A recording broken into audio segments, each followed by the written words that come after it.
You've probably heard the term dollar cost averaging. What does it mean? That's what we're going to go into today, because oftentimes we've got to go back to the basics. I know when I started investing, I wanted to put a certain amount of money into an account every single month, like clockwork, and then take over the world. And maybe you're kind of in the same spot and you're curious about what is the big deal about dollar cost averaging? How does it work?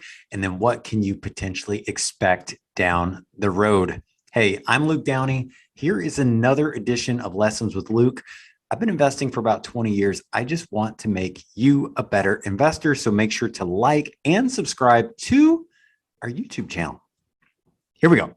So dollar cost averaging. I know when I started investing, I remember I spoke to a financial advisor and he recommended, this was when I was 18, it's a gazillion years ago.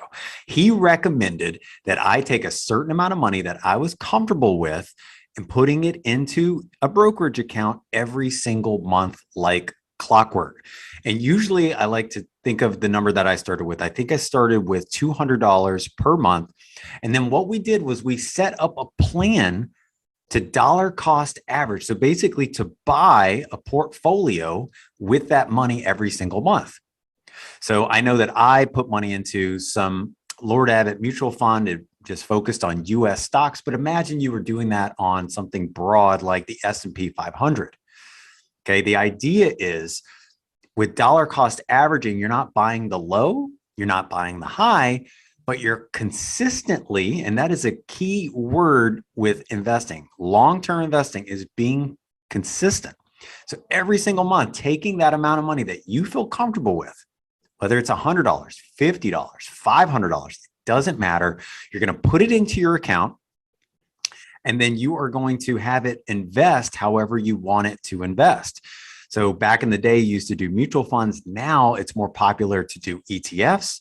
You could do single stocks. There's a bunch of platforms out there, whether you're using Fidelity, Interactive Brokers, E-Trade, maybe even Robinhood. I'm not exactly sure because I don't trade on Robinhood, but a number of these places will accommodate dollar cost averaging. And it's really easy to get started because you're going to be able to, one, not worry about the day-to-day movements of the stock market. Okay. You're going to be literally focused on, okay, you get your paycheck in, it comes into your bank account, and then you're going to have that automatic withdrawal come out of your bank account, go straight into your brokerage account, and then do whatever you set it to do, right? So if you set it to say, I'm going to go buy these 3 stocks, or I'm going to buy these 3 funds. I know in my 529 account, which that'll be another lesson there, but I have it auto set for 4 funds that once the money hits that account, it automatically puts that money into the 4 funds that I have set up for my kids. The same thing, because it is a brokerage account, it's the same exact concept, right? Because I'm trying to build wealth over the long term. I don't really care what the stocks are doing, day by day.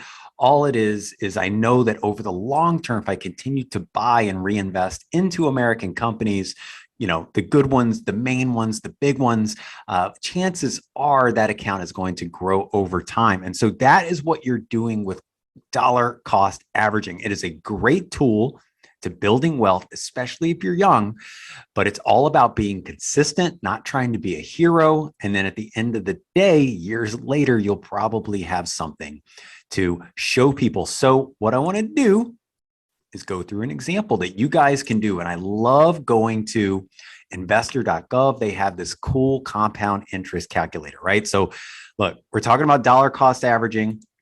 We're going to make a couple of assumptions here, but let's say your initial investment is $1,000. Okay. You're just starting out, just got a job. My first job was sandwiches. I was a sandwich maker. Maybe you're out there doing the same thing. Then you got to decide, what is your monthly contribution going to be? Okay.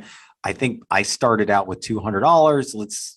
But then I bumped it up really fast because I started getting more comfortable and I went into say $500 a month. So let's just split the difference, go with $400 a month. Then we're going to make another assumption, your length and time in years. I know people can't think, in terms of decades, but believe me, they come on faster than you think. So, you take 40 years, not 400 years. And then you just you estimate what your interest rate is going to be. Now, I like to use 10% because that is what the stock market is going to return, at least historically, and it has been keeping up with that pace even recently. And I'm not going to use an interest rate variance because that's not even, it doesn't even matter. Then we're going to compound it annually. I'm going to click calculate and let's see what happens. And look, the results are in, right? So in 40 years, you will have $2,170,000. So this is just a cool, tool. And you can see, look, at year zero, what you started with $1,000, right? After year one, it's worth 5,900. Get all the way to year 10, it's worth $79,000. But look at your contributions. You've contributed up to year 10. If you just stayed on that basic plan, $49,000, but that's what you contributed. But look at that future value. It's about $79,000. And then you start to see that breakaway, this red color here versus the gray. The gray is how much, your contributions on a linear scale. But then you look at this red, just how fast that growth starts to happen as year after year passes on. And then eventually, you become a rich person. That is how investing works. And that is the power of dollar cost averaging. When I started, when I was young, I knew, or at least I thought, that this was the way to go to really start out and build some wealth early on. I focused really hard in those initial years, tried to get as much money as I could into those brokerage accounts. And, it's starting to pay dividends now, and there's still a long way for me to go. But the idea is to just stay consistent, do what you're comfortable with. And you don't have to do something, all crazy, just invest in great companies, right? Invest in broad indexes, S&P 500, the NASDAQ 100, the Dow Jones. Sure, there is going to be pullbacks, but there will also be great times whenever we are in bull markets. They come, everything's cyclical.